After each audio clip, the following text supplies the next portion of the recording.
Usai Peggy Setiawan bebas dari status tersangkanya, kini para terpidana lain kasus pembunuhan Vina dan Eki Cirebon mencari keadilan lewat peninjauan kembali atau PK. Sementara, polisi, yaitu Polda Jabar tengah berbenah pasca putusan Peggy dan kini tengah mendapat atensi dari Bareskrim Polri. Namun kabar Bareskrim Polri, Komjen Wahyu Widada menjelaskan, penanganan kasus pembunuhan Vina dan Eki masih ditangani Polda Jawa Barat. Bareskrim Polri hanya memberikan asistensi. Kabar Reskrim menambahkan penanganan kasus pembunuhan Vina dan Eki akan dilakukan transparansi dan profesional. Kita membuka ruang kepada rekan-rekan sekalian, kepada masyarakat untuk memberikan masukan-masukan terhadap penanganan kasus Vina ini. Tentunya kita menginginkan semuanya dijalankan secara transparan dan profesional dalam pelaksanaan penyidikannya nantinya. Pak, nanti apakah kasusnya akan ditarik ke Bareskrim Polri dari Polda Jawa Barat? Yang pasti kita memberikan asistensi kepada Polda Jawa Barat. Soal nanti ditaruh atau tidak, kita lihat perkembangan. Sekarang masih dalam proses evaluasi semua. Dalam usaha mengajukan PK, kuasa hukum Saka Tatal mengaku memiliki 4 bukti kuat baru yang belum pernah ditampilkan sebelumnya. Pengadilan Negeri Kota Cirebon pun telah merespon surat pengajuan peninjauan kembali Saka Tatal, mantan terpidana kasus Vina. Pengadilan telah menunjuk 3 orang hakim untuk memimpin jalannya persidangan. Saka Tatal telah menyerahkan seluruh berkas, novum, serta menyiapkan beberapa saksi dan ahli untuk memperjuangkan sidang PK tersebut. Pengadilan akan memulai sidang PK pada 24 Juli 2024 mendatang. Kita menggodok untuk persiapan bagaimana saksi, bagaimana novum supaya bisa tidak terbantahkan. Karena ini mempertaruhkan semuanya, tapi ini bagian dari koreksi bahwa kesalahan proses hukum itu bukan hanya menimpa karta sengkon ataupun seperti Peggy kemarin, ini pun bisa terjadi. Keluarga terpidana pembunuhan Vina dan Eki membesuk 4 terpidana di rumah tahanan Rutan Kebonwaru, Kota Bandung. Keluarga dan kuasa hukum berencana akan melaporkan Ibtu Rudiana. Ibtu Rudiana akan dilaporkan atas dugaan tindakan kekerasan terhadap 8 terpidana saat melakukan penangkapan. Kita mengajukan PK karena PK ini ya harus sempurna. Ini ancaman hukuman anak-anak yang di sini, yang di Waru ini seumur hidup. Nah, kami kan juga sebelumnya sudah melaporkan juga Mas Ren, sudah melaporkan juga AE. Mungkin yang sekarang ini akan kami laporkan Rudiana. Karena memang anak-anak sudah menyampaikan bagaimana Rudiana menyiksa mereka, bagaimana Rudiana sampai anak-anak ini sudah babak belur. Itu memang betul babak belur sampai gitu. Kita balik ke Cirebon. Pengen minta pindah ke lapas Cirebon biar dekat sama saudara-saudaranya. Ya harapannya sih kita mau anak-anak keluar semua. Gitu. Karena ya dipilih kita keluarga, anak-anak tidak bersalah. Publik pun menanti kinerja polisi untuk menuntaskan kasus pembunuhan Vina dan Eki Cirebon agar transparan juga menemukan titik terang siapa pelaku sebenarnya. Tim Liputan Kompas TV.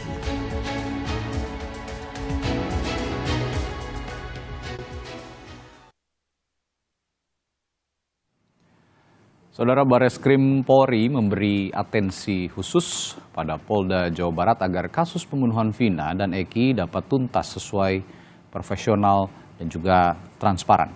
Lalu asistensi seperti apa yang dimaksud? Apakah kasus Vina sebaiknya diambil alih Bareskrim? Lalu di mana sebenarnya keberadaan Ibtu Rudiana yang juga saksi kunci aib dan juga saksi kunci aib? Dan bagaimana juga wakil rakyat menyoroti kinerja polisi dalam kasus ini? Kita ulas bersama sejumlah narasumber melalui sambungan virtual anggota Kompolnas Yusuf Warsim, lalu kuasa hukum keluarga Vina Reza Pramadia, kuasa hukum 4 terpidana kasus Vina Jutek Bongso, dan nanti juga akan bergabung ada anggota Komisi 3 DPR RI Taufik Basari yang juga mitra kerja Polri. Saya akan ke Pak Yusuf dulu. Selamat pagi Pak Yusuf dan semua, saya sapa dulu nih. Selamat pagi. Selamat pagi. Selamat pagi, Habib. Baik. Saya ke Pak Yusuf langsung. Pak Yusuf, kemarin kan Pak Kabar Eskrim ya, Pak Komjen Wahyu Widada sudah memberikan pernyataan atau sedikitnya sudah bereaksi dengan adanya putusan dari Pengadilan Negeri Bandung pra peradilan ya terhadap Peggy Setiawan yang dikabulkan, lalu juga ada pengajuan PK dari para terpidana kasus Vina. Ini reaksi yang dimunculkan oleh Kabar Eskrim menyikapi fenomena-fenomena itu tadi. Nah, beliau mengatakan akan memberikan asistensi terhadap Polda Jabar yang menangani kasus Vina ini sekarang. Apa makna asistensi ini sebenarnya, Pak Yusuf? Baik, terima kasih.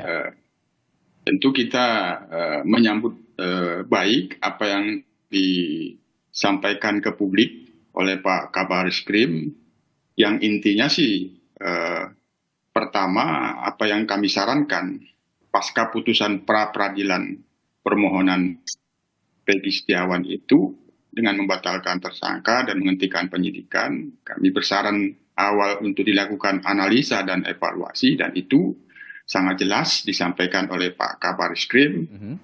Pada saat ini dilakukan evaluasi. Yang kedua, terkait dengan asistensi itu sendiri adalah bagian dari bagaimana memberikan asistensi di dalam melakukan awal evaluasi, yang kemudian nanti bagaimana kesimpulannya tentu Barisskrim akan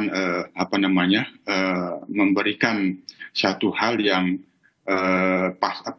yang bisa menjelaskan rencana-rencana tindak lanjut selanjutnya terkait dengan penyidikan yang oleh putusan pra peradilan itu dihentikan dan SP3-nya sendiri sudah ada. Itu dua hal itu tentu ini kita sambut baik. Yang kedua, terkait dengan kami sebagai pengawas, ini kan pasca putusan pra peradilan sudah terpantau ada beberapa upaya-upaya hukum yang dilakukan oleh para pihak. Yang pertama, ada laporan dari pihak terpidana melaporkan Dedek dan EF dugaan keterangan palsu. Nah, yang kedua, ada upaya hukum PK yang dilakukan pihak Saka Tatal. Ini hal-hal yang perlu terus kita cermati dan kita pantau, karena dua hal ini, dua upaya hukum ini dalam pemantauan kita tentu ini kita analisis dan kita evaluasi punya implikasi hukum nantinya. Kalau itu PK-nya dikabulkan, kalau itu nanti laporan Pak Jutek terpidana melaporkan Dedek dan AF ini ada unsur pidananya terus ditingkatkan ke penyidikan, yang kemudian dalam penyidikan ada minimal 2 alat bukti kemudian ditetapkan tersangkanya, ini adalah satu situasi dan kondisi proses hukum yang baru ini memiliki implikasi. Ini tentu kita cermati bagian dari analisa dan evaluasi untuk menentukan rencana-rencana tindak lanjut. Posisi Barisskrim sendiri memberikan asistensi, kami kira itu bagus-bagus saja. Oke. Nah, tapi begini Pak Yusuf, asistensi yang dikatakan oleh Kabarisskrim, bukankah Kabarisskrim sebagai pucuk pimpinan tertinggi reskrim di seluruh Indonesia, di institusi Polri manapun, baik itu Polda, tingkat Polres, maupun juga Polsek begitu, ini apakah memang sudah menjadi tugas sehari-hari asistensi ini? Jadi tidak ada yang spesial, maksudnya jika memang Kabarisskrim menyatakan bahwa selain evaluasi akan mengambil alih misalnya kasus ini, itu alangkah akan lebih konkretnya langkah dari Polri sejauh ini. Nah, apakah asistensi ini dimaknai hanya sebagai tugas-tugas biasa sehari-hari, Pak Yusuf? Barisskrim sendiri sesuai dengan susunan organisasi dan tata laksana kerja Polri, Barisskrim merupakan pembina fungsi reserse. Dari Barisskrim sendiri turun ke Polda, turun ke Polres, dan ke Polsek. Pembina fungsi. Jadi dia yang membina fungsi itu ya. Sebagai pembina fungsi memiliki tanggung jawab ketika ada hal-hal yang perlu diberikan supervisi oleh pembina fungsi. Nah, tidak hanya supervisi tapi juga asistensi itu menjadi tanggung jawab Barisskrim sebagai pembina fungsi. Dalam hal ini yang kebetulan kasus Vina ini disorot dan kemarin sudah ada putusan pra peradilan. Sebelum pun ada putusan pra peradilan, memang Barisskrim sendiri sudah memberikan asistensi bersama Inspektorat Pengawasan Umum dan Dipropam. Itu sudah kita lihat asistensinya. Ya. Artinya ya memang betul itu adalah kegiatan sehari-hari Barisskrim begitu ya, dalam melakukan tugasnya memberikan asistensi terhadap reskrim di seluruh Indonesia. Tapi langkah konkret lain diharapkan publik saat ini untuk Barisskrim terutama Polri bisa lebih concern, lebih take off, lebih hands on begitu dalam kasus ini. Saya tambahkan lagi, Mas Radit, Ya. asistensi ini bisa insidentil pada saat ini. Kalau hari-harinya membina fungsi, asistensi ini dia mendampingi tim penyidik Polda Jabar. Oke. Nanti dari situ dia akan mendampingi, memberikan arahan-arahan, sementara tidak mengambil alih, tapi mendampingi, itu kira-kira. Oke, saya mau minta respons juga dari Mas Reza sebagai kuasa hukum keluarga Vina. Bagaimana Anda merespons pernyataan Kabareskrim kemarin, Mas Reza? Iya, kita sebagai tim kuasa hukum keluarga almarhum memang tidak bisa melakukan upaya hukum apapun, dan kita sangat mengapresiasi sekali pihak Bareskrim Polri yang ikut mengasistensi, mendampingi pihak Polda Jabar untuk mengungkap siapa pelaku sebenarnya. Ya. Dan kita juga berharap selain asistensi ini juga di awal-awal kita berharap dibentuknya tim pencari fakta yang benar-benar independen. Berarti tidak memihak kemanapun, biar kasus ini bisa transparan dan terungkap ada apa sebenarnya selama 8 tahun ini. Oke, tapi saya juga ingin tahu informasi paling akhir perkembangan kasus ini dari sisi keluarga begitu, Mas Reza. Apakah keluarga Vina juga siap beri informasi tambahan jika nanti proses PK berlangsung begitu dari para terpidana? Ya, dari awal juga memang pihak keluarga sangat siap sekali membuka komunikasi seluas-luasnya kepada pihak manapun yang terkait, dan itu juga kita juga di awal juga berharap Pak Iturdiana muncul untuk memberikan keterangan tambahan barangkali ada yang terlewat atau ada yang terlupa. Itu kita biar bisa sama-sama membuat kasus semakin jelas. Dari awal juga kita sudah sangat membuka informasi apapun yang dibutuhkan. Baik, Pak Jutek, respons Anda soal pernyataan Kabareskrim kemarin yang akan mengasistensi Polda Jawa Barat dalam menangani kasus ini, bagaimana? Jadi gini Mas, kami selaku kuasa hukum tentu sangat mengapresiasi ya kalau memang Mabes Polri memang betul mau memberikan perhatian lah ya, atensi kepada penyidikan atau kasus ini ya. Perlu diketahui, memang kami melakukan berbagai langkah hukum dalam rangka untuk mengajukan PK seperti yang Pak Yusuf tadi sampaikan. Persis seperti yang Pak Yusuf sampaikan, kami mohon Kompolnas Pak Yusuf mengawasi LP yang sudah kami lakukan, bukan Aib dan Dede, ada Pasren dan juga Kavi. Hari ini kami lagi di jalan menuju ke Bareskrim Mabes Polri untuk kembali melaporkan ya. Seseorang yang diduga memberikan keterangan palsu, tidak benar atau lewat kekerasan pada saat tahun 2016 lalu, ya kan? Supaya kasus ini terang benderang, gitu kan? Kami perlu sampaikan, kami belum mengajukan PK saat ini, ya, oleh karena kami sedang mengumpulkan bukti baru. Adapun yang saat ini sudah mengajukan PK yang bernama Saka lewat kuasa hukumnya, kami dapat sampaikan. Kami adalah kuasa hukum dari 6 terpidana. Kami itu Saka itu kami bukan kuasa hukum dari Saka. Jadi kami belum mengajukan PK. Betul. Ya, supaya publik tahu bahwa kami tidak terburu-buru ingin mengajukan PK oleh karena kami sedang mengumpulkan bukti yang benar-benar valid. Kami ingin betul-betul ketika kami mengajukan PK semua data kronologis dan peristiwa yang sesungguhnya kami akan hadirkan, kami akan sajikan lewat PK gitu, memori PK gitu, Mas. Oke, tadi Anda mengatakan akan ada laporan juga ke Bareskrim, laporan baru begitu tentang seseorang yang ya hari ini rencana siapa yang dilaporkan, Pak Jutek? Ya nantilah ya di Mabes Polri sesudah pelaporan kami diterima baru kami akan sampaikan siapa, karena ini kan laporan kami belum baru kami akan menuju ke Mabes Polri sekarang. Ini kan dalam perjalanan nih kami menuju tim kuasa hukum dengan keluarga dan juga yang lainnya lagi menuju ke Mabes Polri.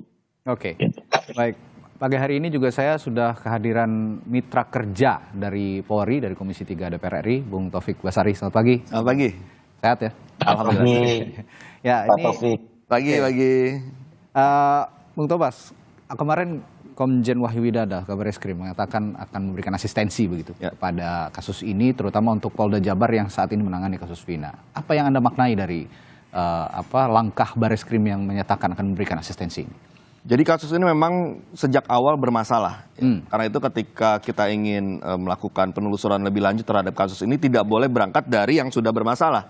Kan gitu. Kalau awalnya sudah bermasalah kemudian dilanjutkan, maka ujungnya pasti tetap bermasalah, tidak akan selesai. Oleh karena itulah maka yang harus kita lakukan adalah kita telusuri dulu akar permasalahannya apa. Ya, sejak awal ya. Di situ. Nah, karena itulah maka ketika pihak Bareskrim ingin melakukan asistensi, menurut saya pintu masuknya dari awal. Ya, jadi bukan melanjutkan apa yang saat ini berlangsung, gitu kan.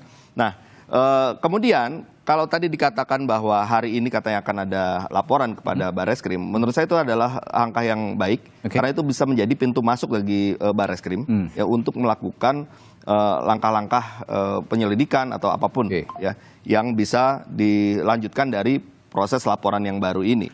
Nah, yang paling penting adalah ketika memang kasus ini misalnya ada pengakuan atau ada keterangan dari terpidana, ada proses penyiksaan, maka sudah pasti itu ada masalah. Nah, berangkat dari situ sebenarnya pihak Bareskrim bisa melihat ya kenapa kemudian terjadi penyiksaan, kemudian keterangan apa yang diberikan di bawah penyiksaan, ya dan apa yang sebenarnya terjadi. Nah, itu yang paling penting yang menurut saya bisa dilakukan oleh Bareskrim dan saya akan mendukung terus ya pihak Bareskrim untuk mengungkapkan kasus ini. Ya, tapi itu tadi harus dari awalnya. Ini sinyal positif sebenarnya. Sinyal positif dan itu tadi ada pintu masuknya. Kalau misalnya memang hari ini ada laporan ke Bareskrim dan itu secara prosedural bisa dilakukan oleh Bareskrim ya untuk mulai masuk dari laporan yang diberikan ke Bareskrim tersebut. Karena publik juga berharap Mabes Polri bisa berlangsung hands on begitu dalam kasus ini karena mengingat itu tadi seperti Bung Tobas katakan ini sejak awal sudah bermasalah. Betul karena juga begini ya kita perspektifnya juga harus kita ubah ya suatu proses hukum bukan sekedar mencari siapa yang bertanggung jawab secara hukum kemudian menghukumnya bukan sekedar itu tapi juga mengungkapkan kebenaran. Nah kita ingin ya kasus Vina dan Eki ini terungkap kebenarannya bukan sekedar siapa yang harus bertanggung jawab tapi apa yang sebenarnya terjadi. Nah oleh karena itulah maka pihak Bareskrim bisa memulai ya memeriksa mulai dari penyidik-penyidik yang waktu itu ditugaskan untuk melakukan penyidikan terhadap kasus ini. Kemudian fakta-fakta apa yang waktu itu dikumpulkan dan apakah cocok satu sama lain dan sebagainya. Nah dari situlah kemudian disusun ulang tuh ibaratnya ya menyusun Lego gitu ya. Maka kita harus bubarkan dulu Legonya, baru kita harus susun ulang ya. Mana yang pas, mana yang tidak pas berarti kita keluarkan dulu, ya kita perbaiki dan nah itulah yang harus dilakukan oleh Bareskrim menurut saya dan sama-sama kita berharap ya pihak Bareskrim tentu juga bisa menunjukkan bahwa ini adalah salah satu hal yang harus ditunjukkan kepada publik soal citra kepolisian. Ya saat ini banyak pihak yang menyayangkan ya proses hukum yang telah terjadi ini. Nah karena itu saya memastikan bahwa tentu pihak kepolisian ingin menjaga citranya dan apa yang dilakukan oleh Bareskrim ini kita nanti sebenarnya. Nah salah satu langkah susun ulang yang dikatakan Bung Tobas tadi itu salah satunya yang dituntut publik adalah mencari keberadaan Ibtu Rudiana, Bung Tobas. Dan saat ini jurnalis Kompas TV yang ada di Cirebon berkali-kali mencari keberadaan Ibtu Rudiana tapi belum juga didapat begitu termasuk ke tempat kerjanya yang saat ini juga sudah dikunjungi jurnalis Kompas TV. Karena beberapa pihak termasuk juga para kuasa hukum terpidana ini menganggap Ibtu Rudiana ini adalah saksi kunci dan juga bisa memberikan keterangan sebenar-benarnya. Tapi saya akan ke Pak Yusuf lagi. Pak Yusuf, Anda sebagai pengawas kepolisian sebenarnya untuk dari perspektif Anda ya untuk mencari keberadaan Ibtu Rudiana untuk tadi seperti yang Bu Tobas bilang menyusun ulang rangkaian kasus ini jika memang ingin serius begitu ya mengungkap fakta yang sebenarnya. Apakah sesulit ini, Pak Yusuf? Ya itu tadi sebagaimana yang telah kami sampaikan saran awal kami kepada Polda Jabar itu dilakukan analisa dan evaluasi. Itu persis analisa dan evaluasi itu termasuk melihat 8 tahun yang lalu yang menjadi kelemahannya itu apa dan termasuk yang kemarin ini yang telah diputuskan oleh pra peradilan itu dianalisa dan evaluasi. Analisa dan evaluasi ini untuk menentukan rencana-rencana tindak lanjut apakah akan seprindik baru atau tidak, dimulai dari nol, itu semuanya berangkat dari situ, karena ada persoalan yuridis yang harus jelas gitu. Karena kan melakukan penyelidikan, apa dasar dilakukannya penyelidikan? Melakukan penyidikan, apa yang menjadi dasar dilakukan penyidikan? Itulah hal-hal yang menjadi hasil analisa dan evaluasi tadi untuk menentukan rencana tindak lanjut, termasuk 8 tahun yang lalu kami Kompolnas sedang mempersiapkan saran dan masukan juga untuk Polda Jabar. Hanya kami pada saat ini ada keperluan untuk bisa meminta konfirmasi ke Ibtu Rudiana langsung, yang dalam hal ini kami berencana untuk bisa bertemu melalui Polda Jabar. Apabila bisa bertemu, tentu kita bisa memastikan apakah Ibtu Rudiana, ayah korban almarhum Eki, di dalam keadaan sehat dan baik-baik saja, sehingga nanti apabila dalam keadaan sehat, kami ada hal-hal yang perlu sekali kami mintakan konfirmasi. Konfirmasi itu sangat penting dalam rangka kami memberikan masukan dan saran kepada Polda Jabar. Nah, respons dari Polda Jabar terkait permintaan Kompolnas untuk bisa berkomunikasi langsung dengan Ibtu Rudiana ini bagaimana sejauh ini? Sementara ini masih kami komunikasikan dan koordinasikan. Jadi rencana kami sendiri permintaan waktunya sekitar akhir Juli ini, karena pada saat ini sedang kegiatan pemantauan supervisi ke wilayah. Jadi waktunya sudah direncanakan dan kita rencanakan akhir Juli. Ya, kalau sejumlah pihak itu termasuk para kuasa hukum terpidana menganggap bahwa Ibtu Rudiana ini merupakan saksi kunci. Apakah perspektif yang sama juga dimiliki Kompolnas sejauh ini, Pak Yusuf? Yang pasti terkait dengan penyidikan 8 tahun yang lalu, ayah korban almarhum Eki, Ibtu Rudiana, adalah pelapor. Nah, tentu kalau pelapor, orang yang melaporkan satu peristiwa ada dugaan tindak pidana, berarti dia melihat, mengalami, atau mendengarkan dari kesaksian oleh orang lain. Kira-kira kan seperti itu. Karena hak dan kewajibannya lah dia melapor. Maka hal-hal yang ini barangkali juga bagian yang kita mintakan konfirmasi nantinya. Baik. Lalu ini juga Pak Yusuf, desakan publik yang saya sudah katakan tadi agar Mabes Polri, dalam hal ini Bareskrim, langsung hands on gitu, take over kasus ini sehingga bisa benar-benar, kalau memang ada penyusunan ulang, bisa benar-benar rapi dan terstruktur begitu ya. Jadi tidak ada yang ditutup-tutupi, terbuka, transparan. Anda sebagai pengawas kepolisian, apakah juga akan mendorong upaya ini, atau tuntutan dari publik ini agar Bareskrim Polri bisa langsung turun menangani kasus ini? Baik, kami sebagai pengawas tentu yang pertama sekali, ini ada korban Vina dan Eki. Keadilan Vina dan Eki apabila berdasarkan putusan pengadilan negeri Cirebon yang telah berkekuatan tetap itu adalah korban pembunuhan. Maka keadilannya harus diberikan. Sekali lagi, sepanjang putusan pengadilan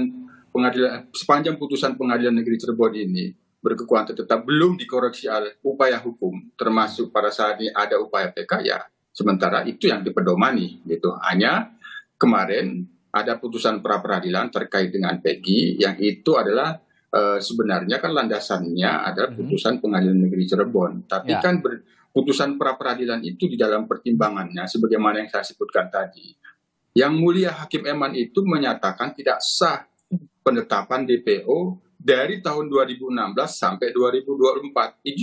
Itu juga termasuk pada 2 DPO lainnya tentunya. Maka disinilah ketika ingin dituntaskan kasus pembunuhan Vina dan Eki ini, memulainya dari mana? Maka disitulah kami pandang tadi, dari analisa dan evaluasi, yang paling utama, analisa dan evaluasi itu menemukan satu landasan yuridis. Apakah Peggy akan diperiksa kembali sebagai saksi, harus punya dasarnya, atau ke yang lain. Sementara saksi-saksi yang kemarin itu sekarang dilaporkan oleh kuasa hukum, oleh terpidana Dedek dan Aep, dan berencana nanti hari ini Pak Kasren dan anaknya ya akan dilaporkan Pak Jutek ya. Nah ini kan hal-hal yang Kasren sama Kavi sudah Pak.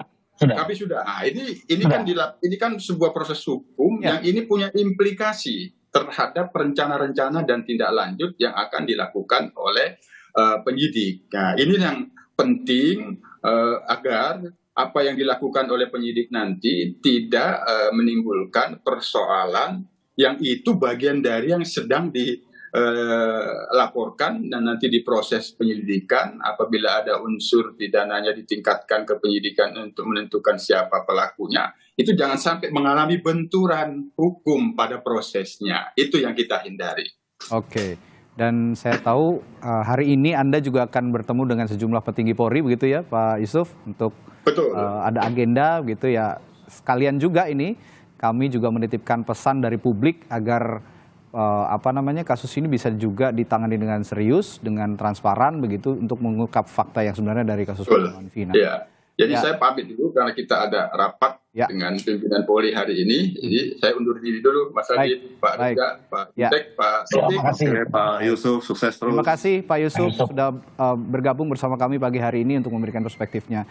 Dan nanti setelah jeda, Saudara, Sapa Indonesia Pagi akan kembali dengan sejumlah narasumber kami yang ada pagi hari ini, termasuk untuk meminta perspektif dari kuasa hukum korban kasus pembunuhan Vina.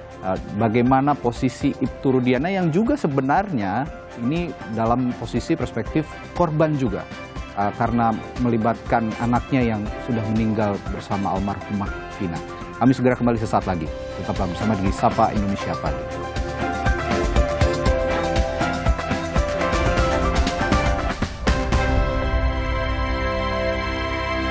Ya, tadi kita sudah mengulas bersama Komisioner Kompolnas bagaimana perkembangan tindak tanduk Polri dalam menangani kasus Vina. Nah, sekarang tadi saya sudah menanyakan juga soal keberadaan Ibtu Rudiana dari perspektif dirinya sebagai saksi kunci. Nah, sekarang saya akan tanyakan juga kepada kuasa hukum keluarga Vina, Mas Reza.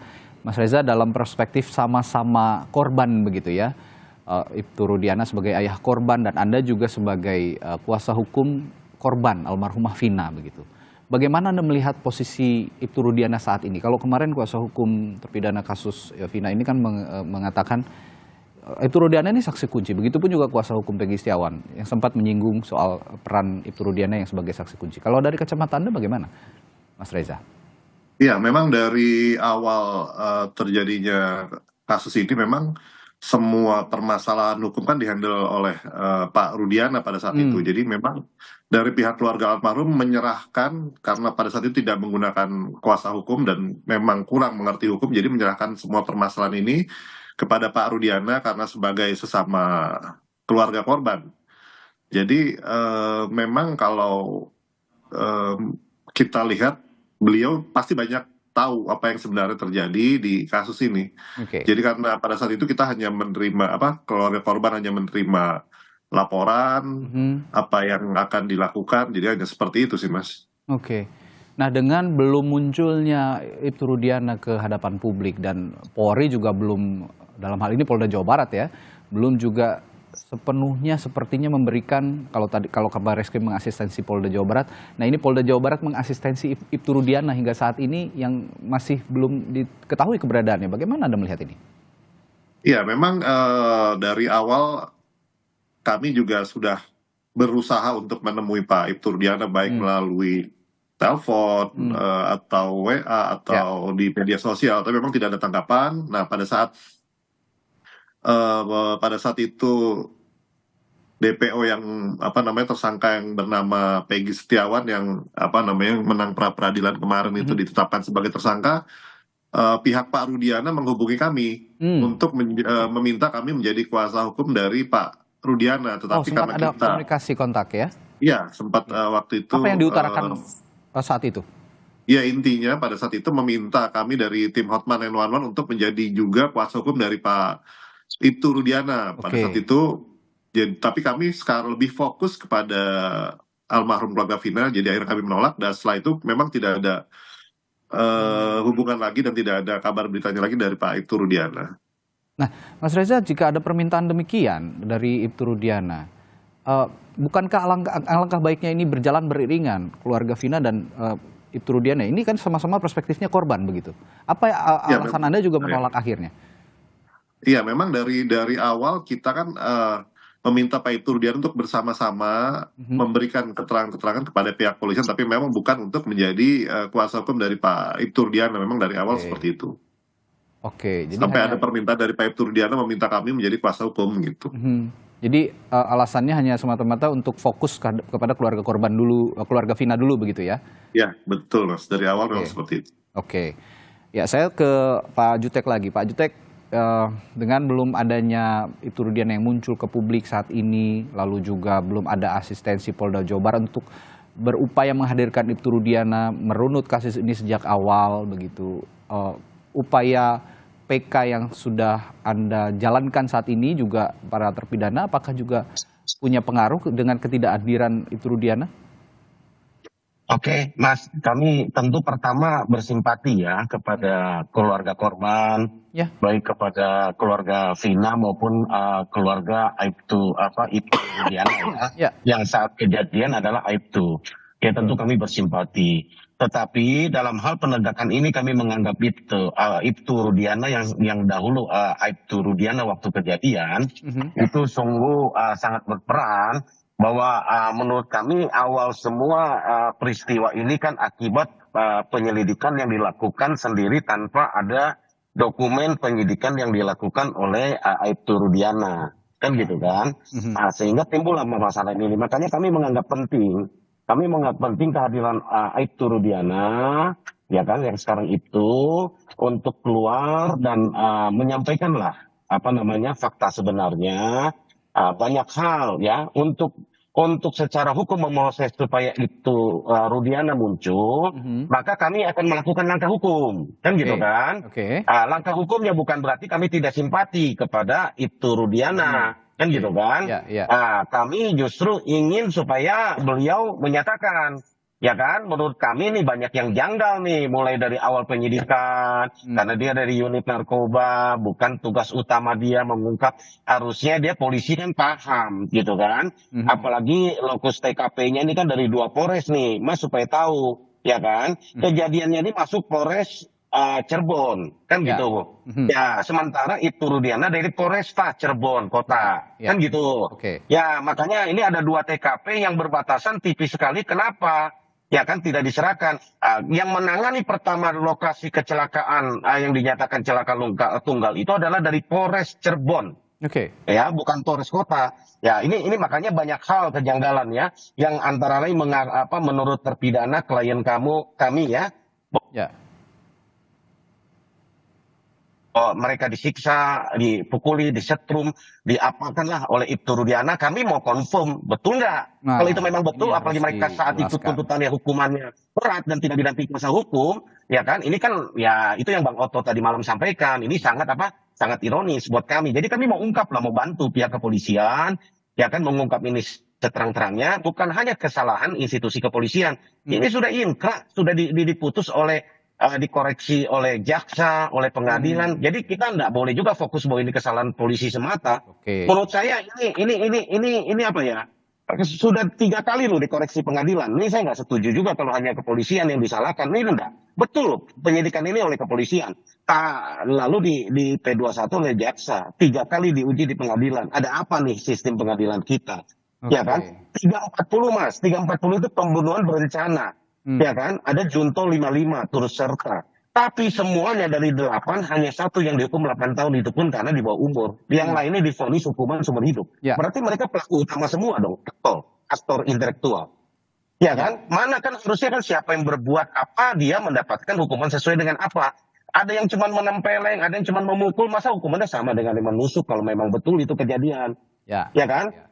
Yang merencanakan masa sama dengan yang menusuk, kan gitu kan? Kira-kira begitulah Mas. Kami uji nanti gitu.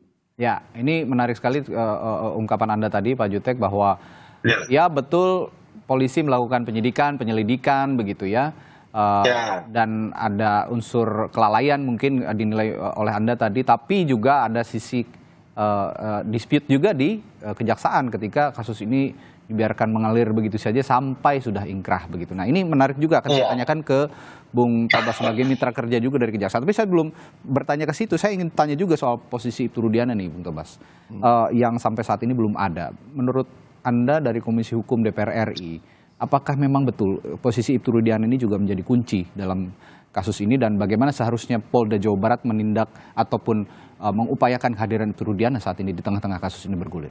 Ya, posisi Ibtu Rudiana memang sangat menjadi kunci karena memegang dua peranan sentral ya. Oke. Yang pertama adalah sebagai keluarga korban, dan yang kedua sebagai orang yang pada saat itu bertanggung jawab untuk mengkoordinir atau mengerahkan proses penyelidikan dan penyidikan yang berlangsung. Ya. Oleh karena itulah maka penting bagi pihak kepolisian ya untuk segera berkomunikasi, memanggil, menanyakan ya pada Ibtu Rudiana mengenai apa yang beliau ketahui dalam seluruh proses ini. Itu yang pertama. Nah, yang kedua bukan ingin mengajarkan tapi ingin memberikan masukan kepada pihak kepolisian. Kita berharap agar Barreskrim segera memanggil seluruh penyidik-penyidik ya, jadi yang pada saat itu ya, pada saat itu melakukan penyidikan, ya. Apa yang mereka ketahui, apa yang mereka lakukan, nah itu harus diperiksa secara detail. Itu yang pertama. Yang kedua, tadi sudah dikatakan memang kita selama ini masih belum juga mempertanyakan soal peran kejaksaan, ya. Menurut saya itu penting. Kenapa? Karena betul berkas perkara itu disiapkan oleh pihak kepolisian dan pihak kejaksaan hanya menerima kemudian melanjutkan, tetapi dalam proses persidangan kan juga terjadi berbagai hal ya. Misalnya ketika ditanyakan kepada saksi, apakah saksinya membantah, apakah ada ketidaksesuaian antara satu saksi dengan saksi lainnya, apakah jaksa juga melihat ada sesuatu hal yang tidak sinkron, atau mungkin juga dari jaksa yang melihat ini kok agak aneh dan sebagainya. Nah, itu penting juga untuk ditelusuri. Jadi tidak hanya semata-mata dari BAP kan harusnya? Tidak semata-mata dari BAP, karena ketika di persidangan itulah semestinya ya pihak saksi, semua orang yang dimintakan keterangannya itu memberikan keterangan secara bebas. Ya. Nah, karena itulah proses persidangan menjadi penting untuk diketahui apa yang saat itu dialami oleh jaksa. Oleh karena itu saya juga berharap dan mendorong agar pihak Kejaksaan Agung pun juga memanggil jaksa-jaksa yang pada saat itu menjadi jaksa penuntut umum ya untuk juga menjelaskan apa yang terjadi selama proses persidangan. Nah, setelahnya tentu juga dikatakan juga memang ada tanggung jawab peradilan juga ya. Bagaimanapun misalnya memang dari temuan-temuan fakta yang ada ini mengarah pada peradilan sesat, ya tentu juga peradilan harus bertanggung jawab gitu ya. Tapi memang karena ini posisi adalah hakim, maka menunggu terlebih dahulu proses tadi penelusuran terhadap penyidik, terhadap pihak penuntut umum, barulah nanti terbuka kemungkinan untuk kemudian mempertanyakan kepada pihak hakim yang memeriksa pada saat itu. Nah, jadi ini memang tanggung jawab dari semua pihak ya, karena tidak melulu kita harus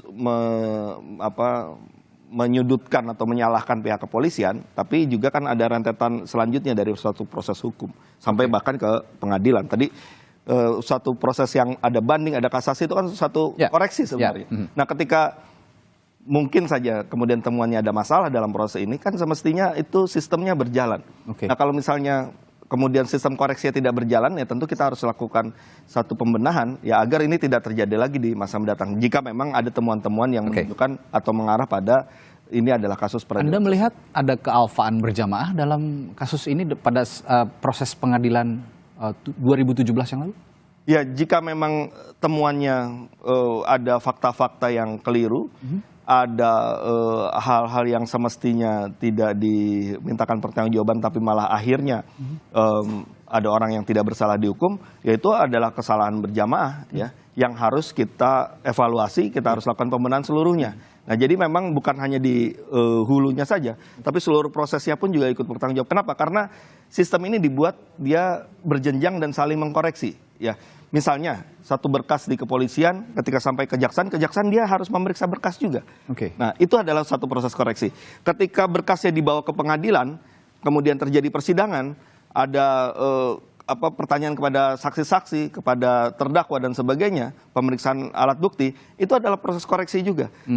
Putusan koreksi, banding koreksi, kasasi koreksi. Nah, jadi harusnya koreksi yang bertahap dan berjenjang inilah menunjukkan bahwa proses hukum itu harus hati-hati dan cermat atau prudent. Nah, kalau misalnya ada ketidakcermatan, ada ketidakhati-hatian yang akhirnya merugikan orang lain, nah ini yang memang harus kita benahi. Jadi semua orang yang ada di dalam suatu proses hukum, dia harus benar-benar prudent, hati-hati sekali. Karena menyangkut nasib orang. Bayangkan ini ada orang ada orang terpidana gitu ya, dalam kasus tertentu misalnya. Misalnya kalau ternyata terpidana ini tidak bersalah, kan itu tanggung jawab kita semua. Pertanggungjawabannya tidak hanya di dunia tapi juga di akhirat. Nah itulah harus hati-hati betul ya ketika kita melakukan proses hukum. Nah kita harapkan semua pihak di sini punya kesadaran untuk untuk coba kita mengungkap kebenaran. Ya kalau misalnya ada kita melakukan kesalahan ya kita akui. Jangan kemudian kita bertahan pada proses yang sudah memang keliru, yang akhirnya kalau kita bertahan di situ malah akan menambah kekeliruan yang lainnya. Ya, prudensi ini juga yang kita juga sama-sama cermati nanti jika memang pekan depan ada salah satu yang pernah juga dipidana Saka Tatal mengajukan PK. Ini juga harus sama-sama kita cermati agar memang proses PK ini juga berlangsung berhati-hati prosesnya, dan termasuk nanti juga dari Pak Jutek para terpidana akan menjalani saat ini proses PK untuk mengajukan PK. Ini juga tetap saya paham tidak terburu-buru karena memang seperti yang dikatakan Bung Tobas tadi harus berhati-hati dan menciptakan kesimpulan ataupun cerita akhir yang benar-benar ideal untuk kita semua untuk mengungkap kasus ini benar-benar terungkap dengan jelas. Terakhir Pak Mas Reza dan juga Pak Jutek, saya ke Mas Reza dulu. Terakhir pesan yang ingin Anda sampaikan sebelum saya tutup perbincangan kita pagi hari ini, terutama untuk menghadapi hari-hari ke depan, ada proses PK Saka Tatal, lalu pengajuan PK yang saat ini juga diajukan oleh para terpidana. Apa yang ingin Anda sampaikan, Mas Reza? Ya, yang ingin kami sampaikan sebagai kuasa hukum keluarga korban itu memang sangat berharap sekali kepada para penegak hukum, pihak kepolisian dan nanti kejaksaan untuk bisa menangkap siapa pelaku sebenarnya biar tidak terjadi kegaduhan di mana-mana dan semakin panjang. Jadi kita tetap mengharapkan untuk keadilan para korban di sini. Jadi memang kembali lagi kita harapkan kepada pihak polisian, terutama Polda Jabar dan Barreskrim Polri untuk bisa mengungkap kasus ini setransparan mungkin dan sejelas-jelasnya. Baik, Pak Jutek, terakhir ada yang ingin Anda sampaikan? Ya Mas, kami hanya berharap bahwa kita tempatkan peristiwa ini dengan sebenar-benarnya, dalam cerita yang sebenarnya. Ya, menurut kami dalam rangkaian jangan sampai menghukum orang yang tidak bersalah. Kenyataannya saat ini ada 7 klien kami, 6 ya, ada klien kami, ada 1 sebenarnya 7 terpidana seumur hidup. Ini mereka nggak akan pernah keluar dari penjara nih kalau tidak kita tolong lewat PK, akan sampai mati di penjara. Kasian dan sangat ironis sekali kalau mereka akan menjalani itu atas perbuatan yang tidak mereka lakukan. Kan gitu. Tentu mari kita berjuang bersama-sama menegakkan keadilan. Saya berharap institusi manapun kita tidak menyerang institusi manapun, tidak menyalahkan institusi manapun. Mari kita koreksi sama-sama dalam rangka kemanusiaan untuk menyelamatkan, menegakkan keadilan. Kami sebagai pengacara tentu akan berusaha dengan keras. Mohon dukungan dari semua pihak dan semua institusi. Demikian Mas. Baik. Terakhir juga Bung Tobas, Anda sebagai mitra kerja dari Polri dan juga Kejaksaan, jika memang ada kesempatan begitu di rapat-rapat kerja di DPR, apakah juga akan ada upaya mengonfirmasi atau memanggil untuk menjernihkan kasus ini? Ya tentu kita akan terus mengawal kasus ini ya, melakukan pengawasan terhadap proses hukum kasus ini. Dan juga kita berharap kepada Barreskrim Polri agar memberikan perhatian penuh kepada kasus ini untuk bisa mengungkap kebenaran yang ada. Sekaligus juga mendorong agar pihak kejaksaan juga mulai untuk melihat kembali ya, proses perjalanan kasus ini ya, dengan menanyakan ataupun memeriksa kepada penuntut umum yang pada saat itu bertugas untuk membawa kasus ini ke persidangan. Ya, mudah-mudahan seluruh kebenaran bisa terungkap dan kita yakin ya ini karena ini adalah tantangan bagi institusi penegak hukum. Tentu citra dari kepolisian ataupun kejaksaan juga akan teruji di dalam penanganan perkara ini. Kasus pembunuhan Vina dan Eki yang terjadi 8 tahun silam ini, saudara, menjadi wajah hukum Indonesia. Pertaruhan wajah hukum Indonesia, bagaimana sebuah kasus hukum bisa diselesaikan dengan transparan, dengan adil, begitu ya, menghukum yang memang seharusnya dihukum dan membebaskan orang yang seharusnya tidak melakukan perbuatan pidana. Nah ini juga sama-sama kita harus cermati bersama, dan pagi hari ini kita sudah perbincangkan hal ini. Semoga ada solusi yang terbaik dan penyelesaian kasus Vina ini yang terbaik untuk semuanya. Terima kasih keluarga kuasa hukum keluarga Vina, Reza Pramadia, lalu kuasa hukum 6 terpidana kasus Vina Jutek Bongso, dan anggota Komisi 3 DPR RI Bung Taufik Basari telah berbagi perspektifnya pagi hari ini di Sapa Indonesia Pagi. Terima kasih Bapak-bapak, sehat selalu. Sehat selalu, Mas. Terima kasih Bang Jutek, Mas Taufik, Selamat pagi, Mas Taufik.